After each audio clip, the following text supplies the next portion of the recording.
Welcome back to some international updates. Turkey has endorsed Sweden's membership in NATO in a long-delayed vote. This represents a big step forward on the Nordic nation's path to joining NATO. Turkish President Erdogan is expected to sign the legislation within days. The legislators voted 287 to 55 in favor with 4 abstentions. Men finns det en känsla av ett stort steg framåt eller ett litet steg framåt i den svenska NATO-processen? Hur vill du gradera det som har hänt ikväll?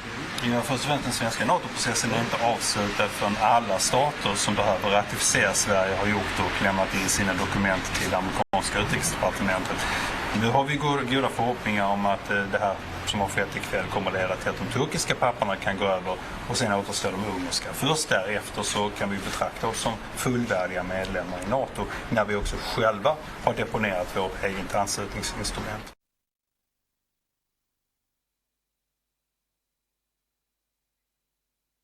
We're joined by Deepali on this. Deepali, after 20 months delay, in fact, Turkey approved Sweden's NATO membership bid. Help us understand the significance of this move. Well, yes, Turkey has been delaying it for more than a year.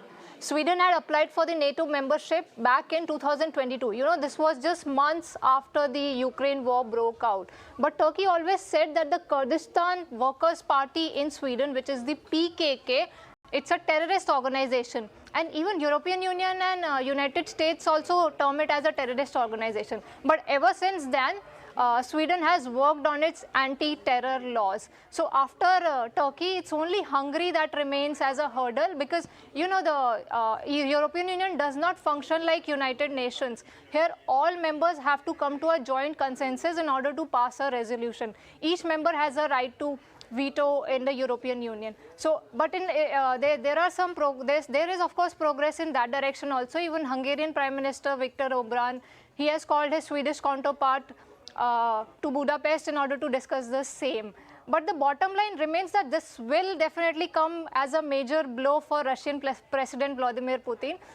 I'll explain why. That's because for long he has been saying that the war in Ukraine is because of NATO expansion to his borders. But ever since the war has broken out in Ukraine, more and more nations have rather joined NATO. Finland became the 31st country when it joined in April last year. It shares a land border with Russia. Then we have, of course, Sweden today. It has moved a step closer. Other nations also, Ukraine itself has applied. Then we have Georgia. We also have Moldova. And primarily, Finland and Sweden are important because these two countries were militarily neutral. They were non-aligned. And now they are joining the world's biggest military alliance, which is NATO. So let's wait and see how does the Russian president reacts on this. Back to you. All right. So big win for Sweden's NATO bid. Thank you, Deepali, for putting this in perspective.